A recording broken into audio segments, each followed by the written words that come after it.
Bom dia, igreja. Nós vamos dar continuidade à nossa série acerca do Evangelho. Lembrando que nesse ano nós temos estudado o assunto da idolatria.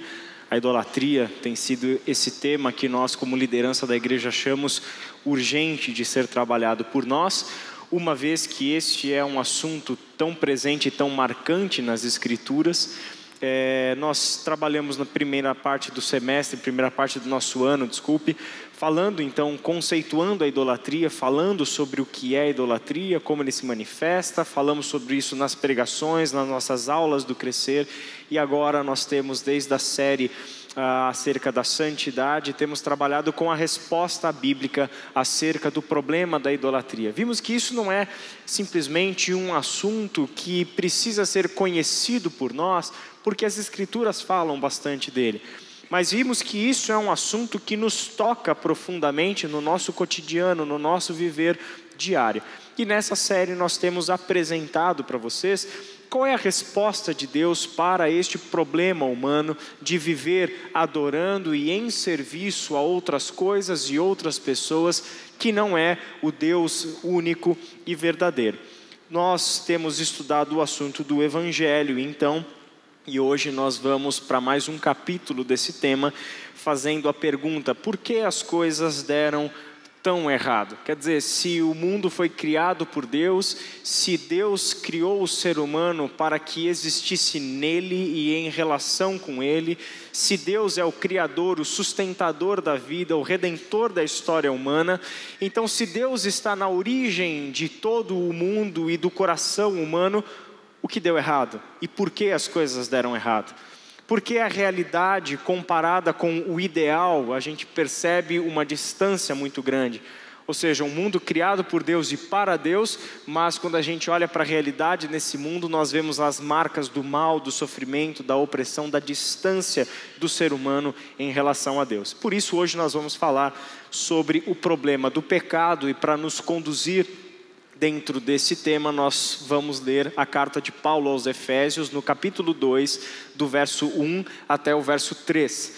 Carta de Paulo aos Efésios, capítulo 2, e leremos os 3 primeiros versículos.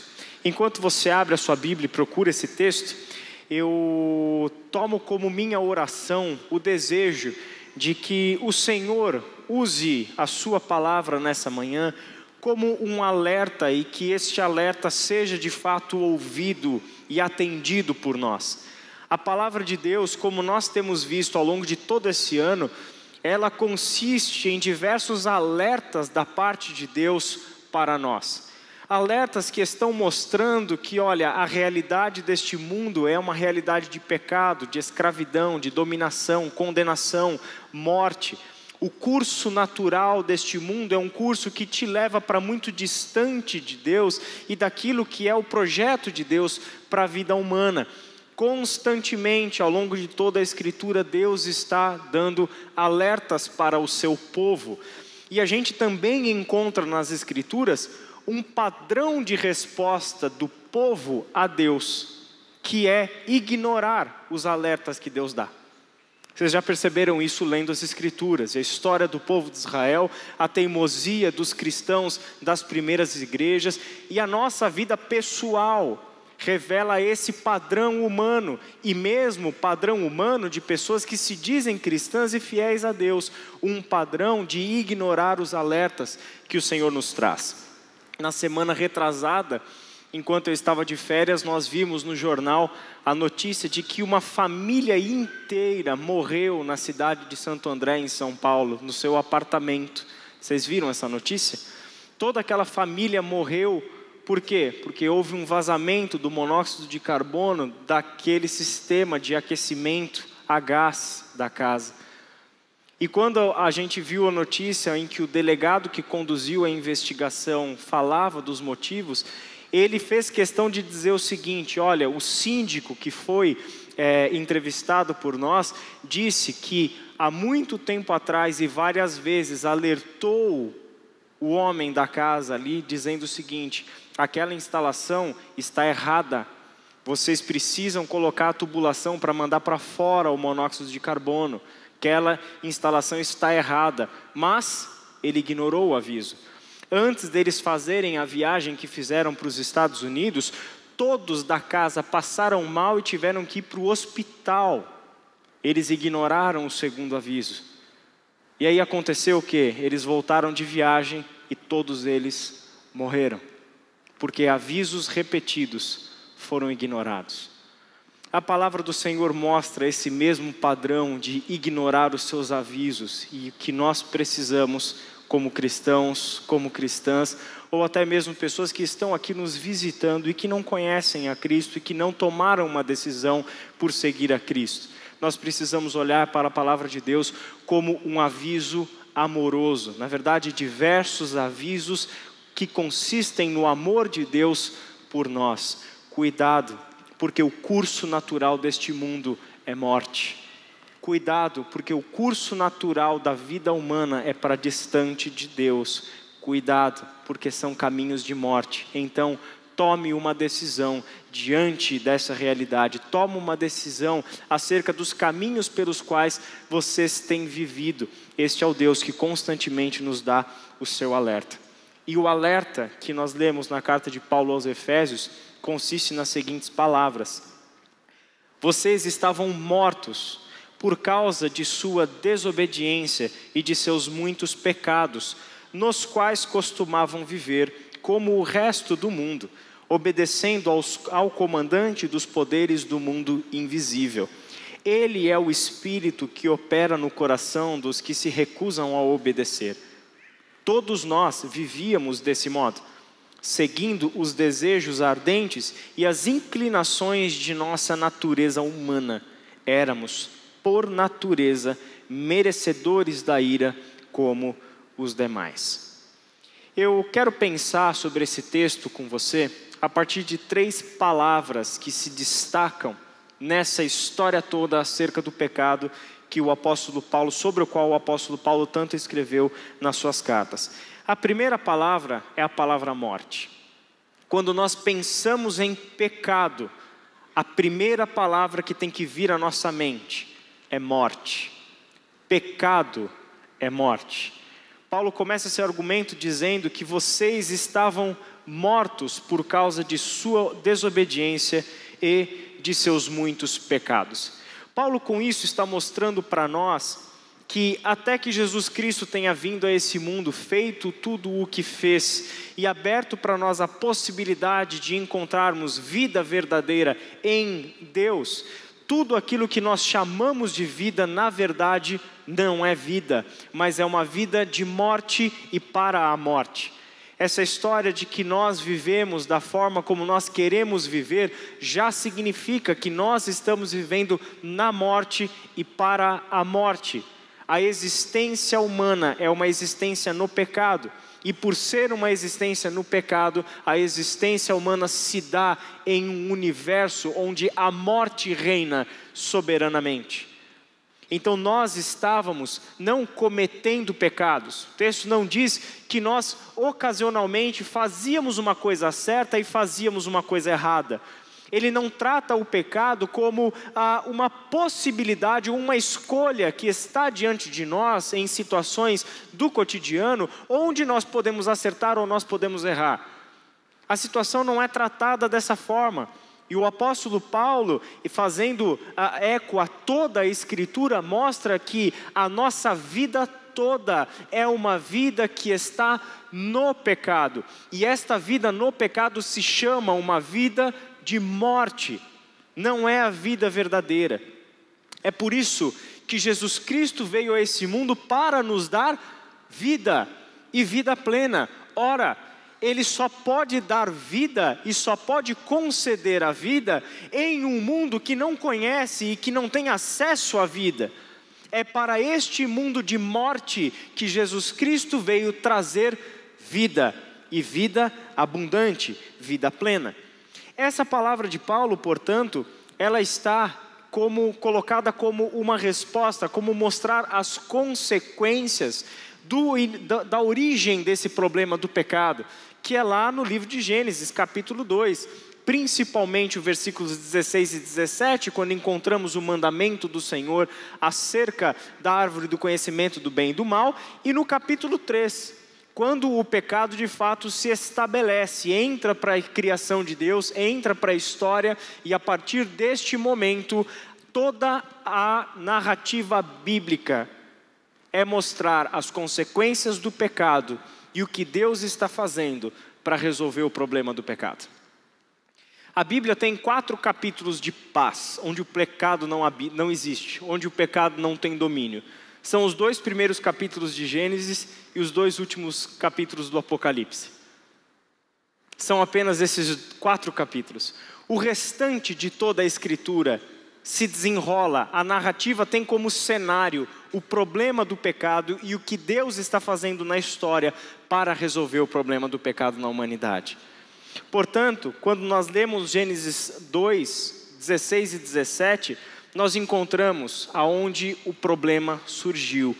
E o Senhor Deus ordenou ao homem: coma livremente de qualquer árvore do jardim, mas não coma da árvore do conhecimento do bem e do mal, porque no dia em que dela comer, certamente você morrerá.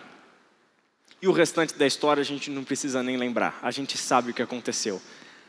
A única ordem em termos de certo e errado que Deus dá para o ser humano é essa: eu coloquei você no jardim, eu criei você, criei o jardim, coloquei você nesse jardim para que você cuidasse e cultivasse esse jardim em uma parceria comigo. O versículo anterior é Deus mostrando que havia no projeto de criação de Deus uma relação entre Deus, o ser humano e a criação que era perfeita. Deus fazia chover, o ser humano cuidava da terra, e a partir disso surgiam as flores, os vegetais, as frutas que dariam para o ser humano a possibilidade de se alimentar para a manutenção da sua vida. Existia um projeto perfeito, e no meio de todas essas árvores planejadas por Deus no jardim, Deus colocou uma árvore que recebeu esse nome: a árvore do conhecimento do bem e do mal. Uma pergunta que a gente sempre ouve é a seguinte: se Deus sabia que havia o risco do ser humano comer da árvore do conhecimento do bem e do mal, por que colocou essa árvore no jardim? Ou por que não colocou essa árvore no jardim e protegeu essa árvore para que o ser humano não tivesse acesso a essa árvore? A resposta é muito simples, gente. Porque Deus cria filhos, Deus cria para si amigos e não escravos. E só existe um tipo de relação que desconhece a liberdade de escolha, e ela se chama escravidão.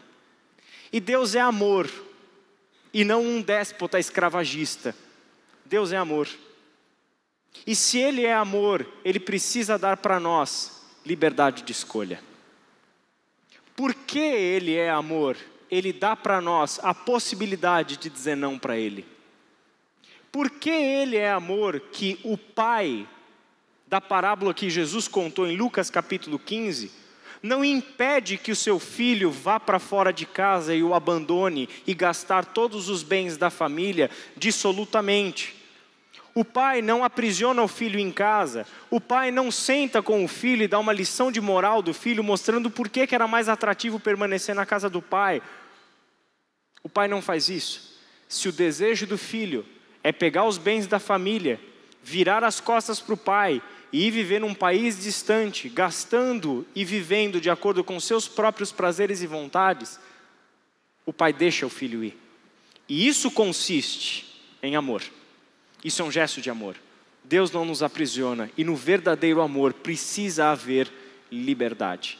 Deus não quer, portanto, que a sua criação lhe responda porque não conhece outra alternativa. Deus quer que a sua criação lhe responda e o ame porque decidiu amá-lo. É diferente. Por isso mesmo, a árvore do conhecimento do bem e do mal deu para o ser humano a possibilidade, uma alternativa de viver independente de Deus. E a gente sabe qual é o fim da história. Exatamente isso é que o ser humano vai fazer. Ele decide viver por conta própria. Ele decide viver independente de Deus. A árvore do conhecimento do bem e do mal, porque o ser humano decide dizer para si mesmo o que é bem e mal. Eu não quero mais que Deus me diga o que é certo e errado. Eu quero eu definir certo e errado. Eu não quero que Deus me diga qual é a conduta certa. Eu é quem vou decidir o que é a conduta certa. Eu é que vou decidir o certo e o errado. Eu não quero que Deus faça isso para mim. Isso é o ser humano, portanto, se colocando na posição de quem? De Deus. Aquele que diz o que é o certo e o que é errado. E aí só tem um resultado para isso. Certamente você morrerá.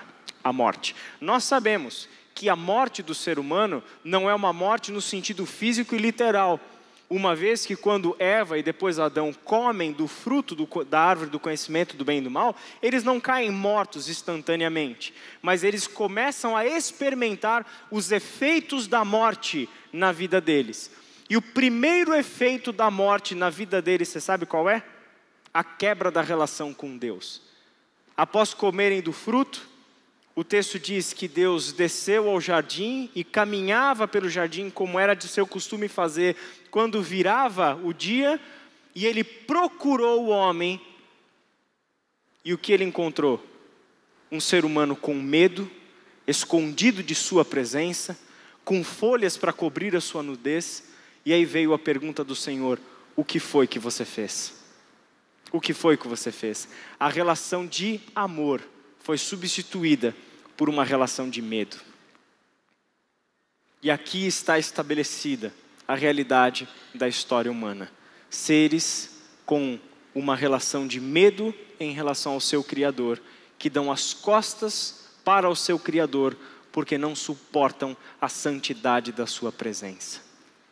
E esse é o ser humano, querendo ser o seu próprio Deus. Isso parece que é uma liberdade do ser humano, não é? Quer dizer, agora eu estou livre desse Deus que me diz certo e errado e posso viver da forma como eu achar melhor. Eu posso determinar certo e errado, mas na realidade, isso que este mundo chama de liberdade, a palavra de Deus chama de escravidão. O texto de Efésios continua dizendo o seguinte: nos quais costumavam viver como o resto do mundo, ou seja, os pecados nos quais vocês costumavam viver como o resto do mundo, obedecendo ao comandante dos poderes do mundo invisível. Ele é o Espírito que opera no coração dos que se recusam a obedecer. Todos nós vivíamos desse modo, seguindo os desejos ardentes e as inclinações de nossa natureza humana. A primeira coisa que essas palavras de Paulo deixam claras para nós é a relação que existe entre pecado, desobediência e morte. Pecado, desobediência e morte. São palavras que basicamente têm que ser tratadas juntas dentro da nossa leitura bíblica acerca do pecado. E esse texto mostra que existiu, em primeiro lugar, uma morte para esse ser humano, e esta morte é algo muito mais profundo do que a morte física. É uma morte existencial. Eu passei a viver sob os efeitos da morte. Eu passei a viver debaixo do poder da morte, da separação, da ruptura, da quebra de relações que outrora eram perfeitas. Deus cria o ser humano para relações perfeitas, com ele, consigo mesmo, com o próximo e com a natureza criada. Só que a partir do momento que a morte se estabelece na história humana, essas relações passam a se racharem, passam a sofrer rupturas, quebras, separação, morte. Por isso que Paulo diz que o pecado não são apenas os atos errados que nós cometemos. Normalmente, quando nós pensamos em pecado, a primeira coisa que vem à nossa mente é que pecado é fazer alguma coisa errada. Concordam comigo? Que o pecado é quando eu erro no meu alvo. Era para ter feito o certo, mas eu fui lá e fiz o errado. Escolhi um outro caminho, que não era a vontade de Deus. E isso foi o pecado. Portanto, associamos o pecado apenas a atos cometidos. Mas nós bem sabemos que todas as nossas ações são fruto de alguma coisa. Do quê? Dos nossos desejos e das nossas inclinações. Nós fazemos coisas erradas porque queremos essas coisas. Fazemos coisas erradas porque desejamos essas coisas. Fazemos da nossa vida ações, decisões, práticas contrárias à vontade de Deus, porque é isso que nós queremos. E o que é interessante é que nós só desejamos fazer coisas erradas porque nós encontramos neste mundo a satisfação desse desejo. Percebe isso? Que sentido tem você ter um desejo de fazer alguma coisa se neste mundo é impossível realizar esse desejo? Você não teria o desejo em primeiro lugar. Você só tem o desejo de fazer algo contrário à vontade de Deus, porque este mundo te oferece a possibilidade de realizar esse desejo. Então existe uma relação interessante de retroalimentação aqui. Nós desejamos as coisas erradas, porque este mundo nos dá a possibilidade de desejar coisas erradas e de realizar as coisas erradas. E ao mesmo tempo, esse nosso desejo alimenta esse mundo. Quem formou as coisas que estão nesse mundo? Quem é que criou os valores que regem esse mundo? Quem é que fez as culturas contrárias à vontade de Deus e os seus conjuntos de valores que estão presidindo este mundo? Senão o desejo humano. Então o pecado não são só os nossos atos, mas o pecado é quem nós somos e onde nós vivemos. O pecado é uma realidade muito mais abrangente do que simplesmente um ato errado. Mas o ato errado é um indicador de que tem alguma coisa mais profunda e que está muito errada nessa história.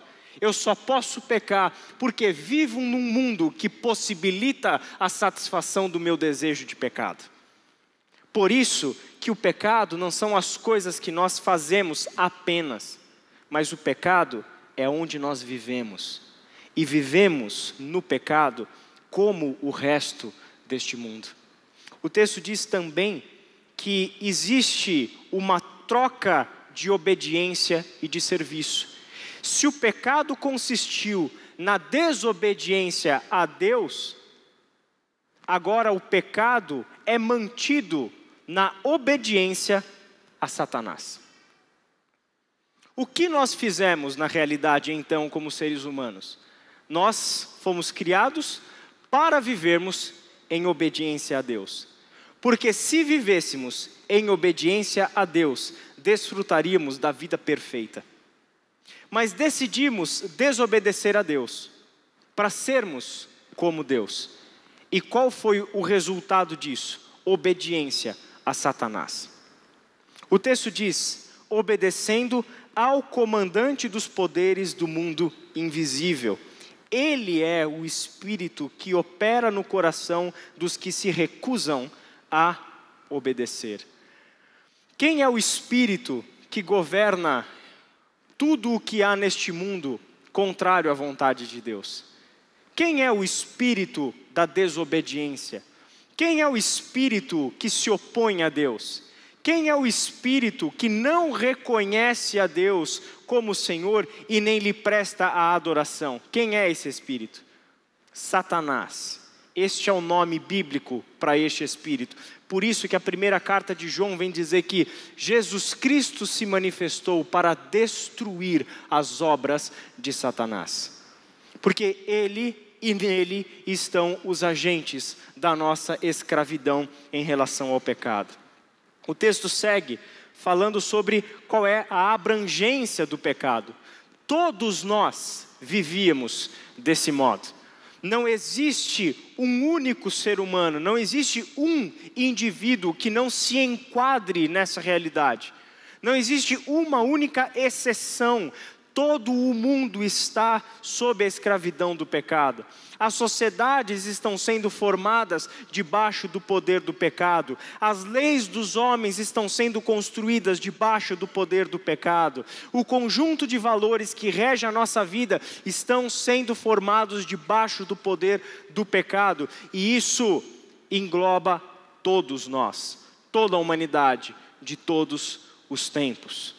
E o texto se encerra falando acerca da fonte que alimenta o pecado, que são as próprias naturezas, a própria natureza e as inclinações do nosso coração pecador. É basicamente aquilo que Tiago vai dizer na sua primeira carta, que quando nós estamos sendo tentados, a gente não pode dizer que é Satanás ou Deus que está nos tentando. Por quê? Porque cada um de nós é tentado de acordo com o seu próprio mau desejo. Satanás, ele só é aquele que está alimentando esse ciclo. Ele só é aquele que mantém tudo debaixo dessa ordem, onde o nosso próprio mau desejo encontra no mundo o poder de realização da sua vontade, e isso acaba girando um ciclo de morte e escravidão, e Satanás está governando sobre tudo isso.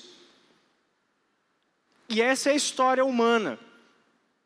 E é nisso que a nossa vida humana consiste, um ciclo eterno onde nós vivemos, trabalhamos, desejamos, vamos atrás das coisas, das pessoas, do dinheiro, do poder, do sexo, do intelecto, de tantas coisas, para a manutenção deste ciclo de morte, onde o nosso próprio mau desejo, ardentes desejos, segundo essa tradução, e as inclinações da nossa própria natureza humana são as fontes que alimentam o pecado debaixo do qual nós estamos vivendo. Eu gosto muito da versão que Eugene Peterson deu para esse texto na Bíblia, A Mensagem. Olha como ele escreve: não faz muito tempo, vocês estavam atolados naquela velha vida podre de pecado. Haviam permitido que o mundo, que não sabe nada a respeito da vida, dissesse a vocês como viver. Enchiam os pulmões com a fumaça da incredulidade e exalavam desobediência. Muito bom, né? E eu acho que ele captou muito bem a essência da coisa. O que é uma vida debaixo do pecado?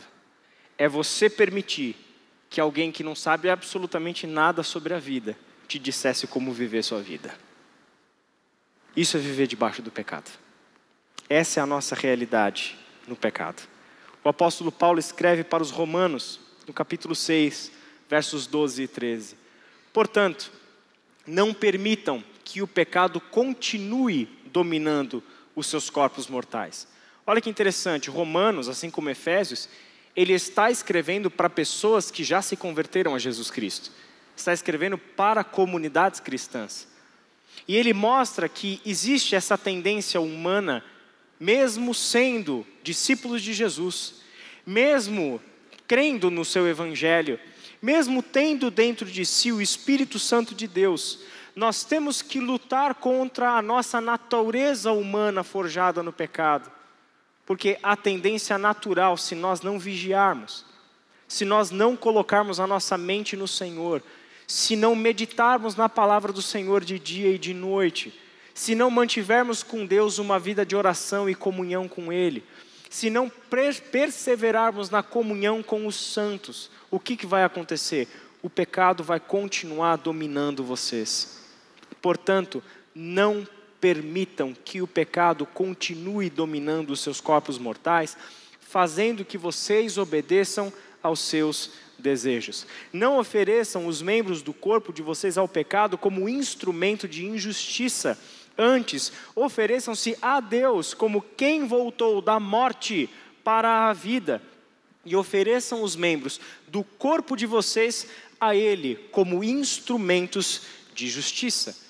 Então a palavra de Deus deixa claro para nós o seguinte: não existe essa história de que o ser humano pode ser livre da forma como nós imaginamos ser a liberdade.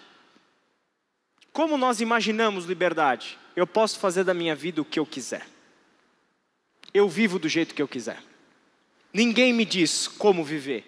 Eu vou lá e decido sobre mim mesmo. Eu sou independente. Eu não preciso de nada, eu não preciso de ninguém que me diga o que fazer. Bom, essa definição, essa fala é a prova maior do tamanho da escravidão em que o ser humano vive. Porque ou o ser humano é escravo do pecado, servo do pecado, ou ele é servo da justiça. Ou ele é escravo de Satanás, ou ele é servo de Deus. Não existe meio termo, não existe alternativa. Toda a ideia que acha que o ser humano pode ser livre e fazer as suas próprias regras é verdade, dentro de um mundo governado por Satanás. E essa é a mentira que ele incutiu na história humana, de que nós podemos ser independentes e livres na nossa relação com Deus, mas é justamente nisso que consiste a nossa escravidão, da qual a gente não consegue se libertar. Tim Keller escreve assim: Deus nos criou para adorá-lo e servi-lo, e para amar ao próximo. Se vivêssemos dessa forma, seríamos completamente felizes e usufruiríamos de um mundo perfeito. Mas a raça humana inteira se afastou de Deus, rebelando-se contra a sua autoridade.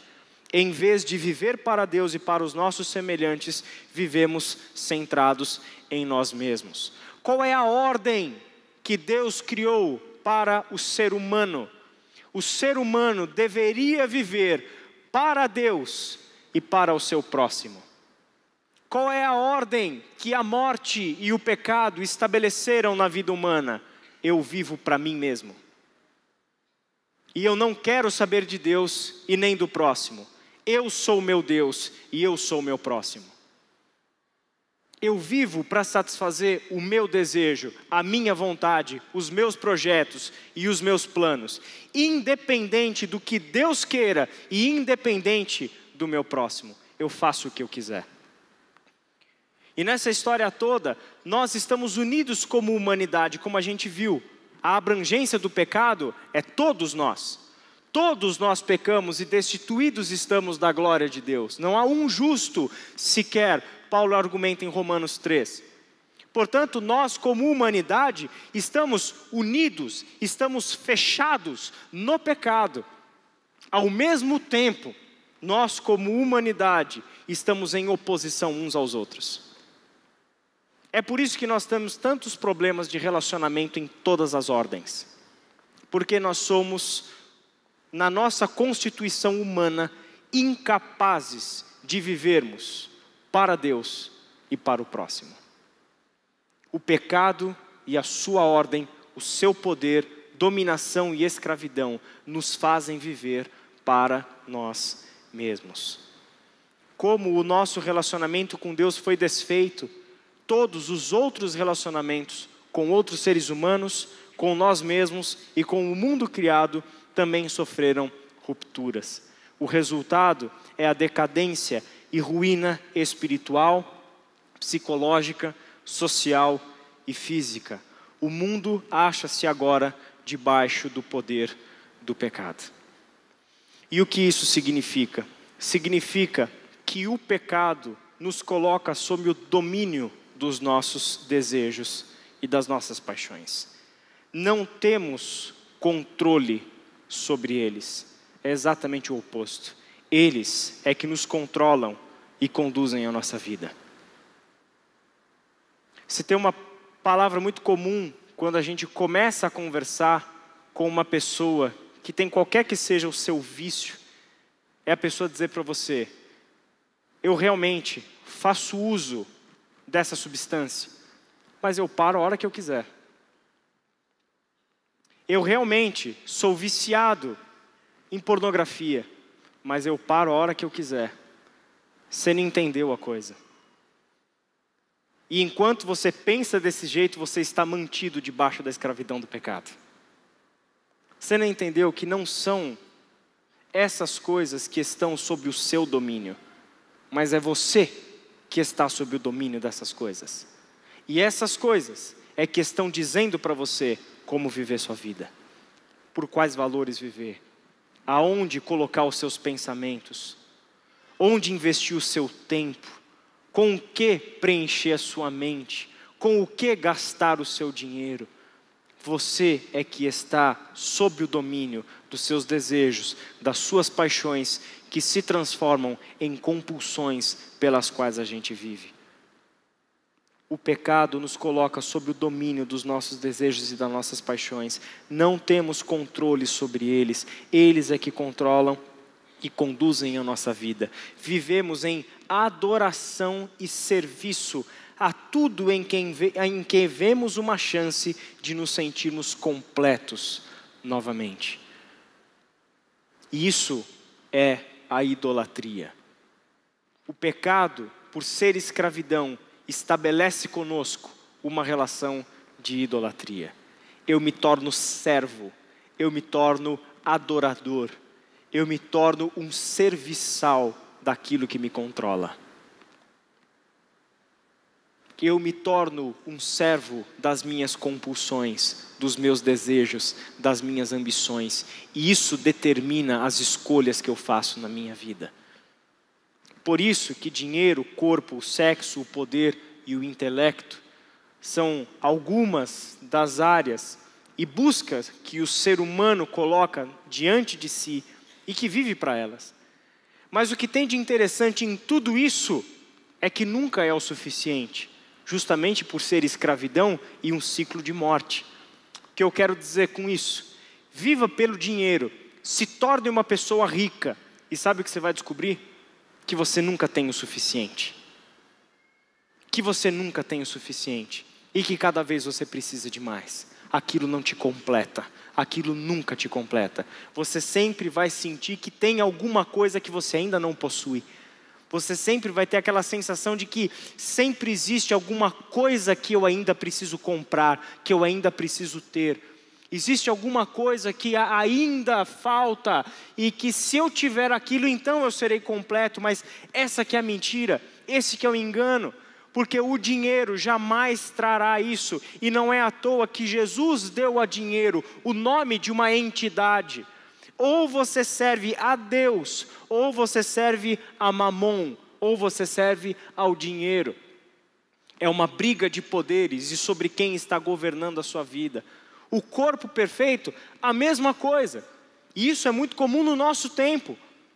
Comece a buscar o corpo perfeito para ser bem visto pelos outros. E sabe qual que vai ser o resultado? Nunca vai estar bom. Nunca vai ser perfeito o suficiente. Sempre vai ter alguma coisa a ser melhorada. Sempre vai ter um detalhe que só você enxerga que te faz ser a pessoa mais feia do mundo. Que faz do seu corpo o corpo mais horroroso do mundo. Aos teus olhos nunca, sempre estará bom, nunca é o suficiente. Faz a mesma coisa com o sexo. Corra atrás do sexo e você vai descobrir que o sexo, seja de fato ou seja a pornografia, é um mundo cada vez mais bestial e sem limites. Sem limites. Por que isso? Por que isso? A sensação de que ainda falta alguma coisa, de que tem uma coisa a mais, de que tem uma coisa a mais. O sentimento, portanto, é que isso ainda não me completou. Vai atrás do poder e consiga o poder. E sabe o que vai acontecer quando você estiver no poder? Você vai ter o medo de perder o poder. E todas as suas ações são ações contrárias aos outros, porque todos os outros se tornaram inimigos potenciais do status que você alcançou. Vá atrás do intelecto, busque conhecer tudo e ser a pessoa mais inteligente da face da terra. E sabe o que vai acontecer quando você olhar no espelho? Eu ainda não sei tudo, eu não sei nada, eu sou uma fraude, porque nunca vai te completar. Israel, de onde você tirou de tudo isso? O livro de Eclesiastes. Leia Eclesiastes e você vai encontrar exatamente isso. E em Eclesiastes você tem o sábio, rico e poderoso Salomão falando sobre a sua vida. E lá ele vai dizer que ele não só correu atrás de todas essas coisas, mas ele alcançou todas essas coisas. Ele se tornou o mais inteligente, rico, poderoso, cheio de mulheres daquela sociedade do seu tempo. Tudo isso que nós seres humanos corremos atrás, ele também correu e alcançou todas essas coisas. Mas ele tem duas coisas para dizer sobre nós, sobre essa busca dele. A primeira é que correr atrás de tudo isso, sabe o que significou? Vaidade, e pura vaidade. E foi como correr atrás do vento. Eu alcancei todas essas coisas. E quando as alcancei, eu descobri que na verdade eu não alcancei nada. Foi como correr atrás do vento. E a segunda coisa que ele tem para te dizer sobre a experiência de vida dele é a seguinte: filhos, jovens, hoje vocês correm atrás dessas coisas, mas eu corri atrás dessas coisas e alcancei todas essas coisas. Eu tenho uma coisa para dizer para vocês: lembre-se do seu Criador nos dias da tua juventude, porque vão chegar os dias em que você vai olhar para trás e fazer uma trágica pergunta: o que é que eu fiz da minha vida? E a conclusão dele, sabe qual é? Teme o Senhor e obedeça aos seus mandamentos, porque era isso que eu deveria ter feito. Teme o Senhor e obedeça aos seus mandamentos. Obedeça aos mandamentos do Senhor e não obedeça os mandamentos do seu coração. Não obedeça às imposições deste mundo forjado no pecado. Desobedeça a Satanás. Desobedeça a ordem desse mundo. Diga não a tudo isso e teme o Senhor e obedeça aos seus mandamentos. Esse é o ensino que o sábio deixa para nós, depois de escancarar a tragédia da sua vida e das suas buscas. Por isso, nós podemos crer ou não em Deus, mas de qualquer forma, nunca fazemos dele o nosso maior bem, esperança e o nosso amor. E essa é uma realidade que nós constatamos até mesmo entre nós cristãos, que conhecemos a Deus, que conhecemos a sua palavra, que frequentamos a igreja,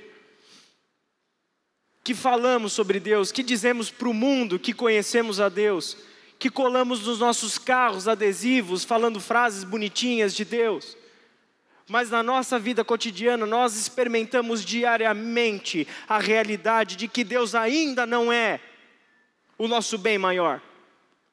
Com as nossas ações, desejos e pensamentos, nós declaramos para nós mesmos, para Deus e para este mundo, que Deus ainda não é o nosso bem maior, a nossa esperança e o nosso amor. Mas ainda somos nós que estamos no centro de toda essa história. Ainda somos nós que estamos querendo governar a nossa própria vida, satisfazendo os nossos próprios desejos. É por isso que o pecado traz consigo a realidade da condenação. E essa é a terceira palavra. Éramos, por natureza, merecedores da ira e da ira de Deus, como os demais. Éramos, por natureza, e não porque falhamos eventualmente, mas pela própria natureza humana. Ou seja, somos merecedores da ira de Deus, não porque fizemos, você ou eu, alguma coisa que desagrada a Deus, mas somos merecedores da ira de Deus por causa da nossa própria natureza humana forjada no pecado. É basicamente o que o salmista quis dizer ao dizer que nem pecado ele foi concebido. Nós somos pecadores. E por causa disso é que a humanidade é merecedora da ira de Deus. Quando nós lemos sobre isso, olha o que Paulo fala para os Romanos, capítulo 5, verso 14. Todavia, a morte reinou desde o tempo de Adão até o de Moisés, mesmo sobre aqueles que não cometeram pecado semelhante à transgressão de Adão, o qual era um tipo daquele que haveria de vir. Uma das perguntas que a gente sempre ouve é: o que eu tenho a ver com o pecado de Adão? Não fui eu que cometi aquele pecado? Por que eu estou sofrendo as consequências do pecado do outro? A única razão pela qual a gente pergunta isso é porque a nossa mente, forjada no pecado, é incapaz de enxergar a humanidade como um todo. E Deus não criou indivíduos, Deus criou o gênero humano. Deus criou uma raça para ser uma só. O que introduziu rupturas e quebras na criação foi o pecado. É por isso mesmo que o pecado de um atinge todos. É por isso mesmo que no pecado de Adão é que nós estamos. O mesmo vale para aqueles que estão em Cristo. Você é nova criatura se você crê em Jesus Cristo como seu Senhor e Salvador, não porque seus atos de justiça foram válidos diante de Deus, mas por causa da justiça de Jesus Cristo, é que você é nova criação. Você também não morreu numa cruz, você também não pagou o preço pelos seus pecados, mas nós temos a convicção de que somos perdoados e sobre nós não há nenhuma condenação por causa dos méritos de Cristo Jesus. É o mesmo princípio que vale para Adão. Por causa do pecado de um, entrou a morte no mundo, mas por causa do ato de justiça do Filho de Deus, é que Deus estendeu salvação a todos os homens. Ele fala que nós somos merecedores da ira de Deus. A gente ouve muito uma coisa entre as pessoas: eu mereço ser feliz. Você ouve essa frase? Talvez até você diga essa frase com uma certa frequência. O que eu mereço é ser feliz. Eu mereço paz, eu mereço alegria, eu mereço a bondade dos outros, eu mereço. Você merece a ira de Deus. Entende? Isso é o que você merece. Nenhum de nós merece alegria, paz. Nenhum de nós merece satisfação. O que nós merecemos é a ira de Deus. É isso que merecemos. Isso tem que ficar muito claro para nós, porque enquanto você viver a sua vida debaixo da máxima, eu mereço ser feliz, você sabe onde você está, né? Sob a escravidão do pecado. Você está servindo a Satanás, e você está seguindo, literalmente, a cartilha de Satanás. Busque a sua felicidade. Viva achando que você merece felicidade, que você vai ver onde vai dar lá no final. Nós somos merecedores da ira de Deus. Portanto, a ira de Deus é revelada dos céus contra toda a impiedade e injustiça dos homens que suprimem a verdade pela injustiça. Pois o que de Deus se pode conhecer é manifesto entre eles, porque Deus lhes manifestou. O Evangelho, portanto, pregado por Jesus, pregado por Paulo e pelos demais apóstolos de Jesus, consiste em primeiro lugar mostrar para nós que todos nós estamos debaixo da condenação e de que todos nós somos merecedores da ira de Deus. Então voltamos à nossa pergunta inicial com uma outra pergunta: por que as coisas deram tão errado? E eu quero lançar uma outra pergunta em cima dessa. O que foi que Satanás, como a gente viu, que é este poder que domina na desobediência contra Deus, o que foi que ele ensinou para a humanidade? E aqui eu estou reproduzindo a ideia brilhante, o argumento brilhante de C.S. Lewis em Cristianismo Puro e Simples, onde ele diz o seguinte: o que Satanás fez foi ensinar para o ser humano que ele pode viver sem Deus e de que ele é autossuficiente. A obra de Satanás consiste em ensinar para nós, de diversas maneiras, que nós, seres humanos, somos autossuficientes e que nós funcionamos sem Deus. Foi isso que ele fez. Daí Deus vem, e graças a Deus, que o Evangelho é o mas dessa história. Graças a Deus, que o Evangelho é Deus chegando diante dessa história e colocando uma vírgula. Deus colocando um mas, Deus colocando um porém em toda essa história de morte, escravidão e condenação em relação ao pecado. Daí o C.S. Lewis faz a pergunta: e o que foi que Deus fez? 4 coisas. Primeiro, ele deu para o ser humano uma consciência de certo e de errado. Não importa se esse ser humano conhece a lei de Deus e a vontade de Deus ou não, todo ser humano tem dentro de si uma consciência mínima acerca do que é certo e do que é errado. Todo ser humano tem. Paulo fala sobre isso em capítulo 2 da carta aos Romanos, quando ele cita o exemplo dos gentios que cumprem a lei de Deus sem conhecerem a lei de Deus. Como isso é possível? Porque a lei de Deus não está somente na escritura de Moisés, mas a lei de Deus está gravada nos nossos corações. Seres humanos têm, dado por Deus, uma consciência de certo e errado. A segunda coisa que Deus fez ao longo da história, e essa eu acho muito interessante, Deus colocou no coração humano boas histórias, que C.S. Lewis chama. O que são essas boas histórias? Essas boas histórias são encontradas nas religiões antigas, nas mitologias antigas e até mesmo nos quadrinhos modernos e nos filmes cinematográficos sobre super-heróis. Que bons sonhos são esses? Que presentes em todas as religiões, mitologias da antiguidade até a modernidade.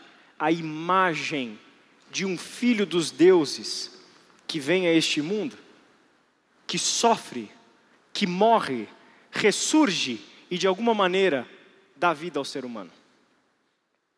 A imagem, a figura messiânica do herói está presente em todas as culturas, em todas as mitologias antigas, em todas as religiões. E isso é um indicador do quê? Que Deus colocou no ser humano, dentro do ser humano, uma esperança, um anseio de que o Salvador venha de fora e o tire da sua escravidão de vida. Terceira coisa, ele escolheu um povo particular, dentre todos os povos, para revelar para esse povo quem ele é e o que ele determina como conduta correta. Ele fez isso para o povo de Israel. Ele revela o porquê ele é único e diferente de todos os outros deuses, que na verdade não são deuses. E ele mostra para esse povo quem ele é e o que ele exige em termos de certo e de errado. E em terceiro lugar, ele concretiza o desejo do ser humano de que o Messias venha, de que o herói venha, de que o Salvador venha, enviando a este mundo o seu próprio Filho. Então, qual é o mas e qual é a resposta de Deus para a realidade do pecado? Deus é tão rico em misericórdia e nos amou tanto, que embora estivéssemos mortos por causa de nossos pecados, Ele nos deu vida juntamente com Cristo. E pela graça vocês são salvos. É pela graça que vocês são salvos, pois Ele nos ressuscitou com Cristo e nos fez sentar com Ele nos domínios celestiais, porque agora estamos em Cristo Jesus. Este é o mais da história. E gente, graças a Deus que a gente pode se reunir como igreja num domingo, falar sobre todas as coisas terríveis que nós falamos sobre a realidade do pecado e não concluir com o pecado, e não concluir com a morte, e não concluir com a escravidão e o ciclo indestrutível que Satanás colocou na história humana. Nós podemos olhar para frente, ver o que Jesus Cristo fez e dizer, tem saída. Deus providenciou a saída, a libertação. Por quê? Porque este Deus é rico em misericórdia e graça. Ele nos concedeu o que, gente? Vida juntamente com Cristo. Então, se nós estávamos mortos nos nossos delitos e pecados e éramos merecedores da ira de Deus, o que foi que a gente recebeu? Não foi a ira de Deus. Nós recebemos misericórdia e graça, porque a ira de Deus se manifestou punindo o pecado na cruz do seu Filho, para que nós fôssemos alcançados por esse Deus em amor, misericórdia e graça. Era para nós estarmos mortos, mas nós não estamos mortos, porque recebemos vida juntamente com Cristo. Pela graça e não pelos nossos méritos é que nós somos salvos. Presta atenção nessa parte. Pois Ele nos ressuscitou com Cristo e nos fez sentar com Ele nos domínios celestiais. Olha que interessante, a gente não falou que o pecado consistia em escravidão, em sermos dominados. E o que é que Deus fez? Por meio do sacrifício do seu Filho, Ele nos tirou de uma posição onde nós éramos dominados para uma posição onde nós dominamos, junto com Ele, sobre toda a criação. O que Deus disse para Adão lá no começo? Domine ele sobre tudo o que foi criado. Governe ele sobre todas as coisas. Mas o pecado fez dele um dominado sobre todas as coisas. E o que Deus fez? Ele vem para esse mundo e vira a mesa. Ele vem para esse mundo e inverte a ordem. Ele reverte toda a sentença. Ele muda toda a realidade. Aonde tem morte, Ele decreta vida.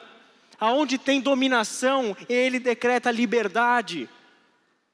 Aonde o fim é tragédia, Ele decreta esperança. É isso que esse Deus está fazendo com o pecado. Porque Deus é vida. O salário do pecado é a morte. Mas o dom gratuito de Deus é vida e vida eterna em Cristo Jesus, o nosso Senhor. Deus é amor, mas Deus demonstra seu amor por nós. Cristo morreu em nosso favor quando ainda éramos pecadores. Que coisa linda! O amor é o exato inverso do pecado. O pecado é uma força que separa, quebra, dispersa. O amor é uma força que une, que torna tudo um todo íntegro, integral. Esse amor, segundo a Bíblia, vem do próprio Deus. E para a gente fechar, o Evangelho é o plano perfeito de Deus. Entretanto, não há comparação entre a dádiva e a transgressão. Pois se muitos morreram por causa da transgressão de um só, de Adão, muito mais a graça de Deus, isso é, a dádiva pela graça de um só homem, Jesus Cristo, transbordou para muitos. Feche os seus olhos e vamos agradecer a Deus.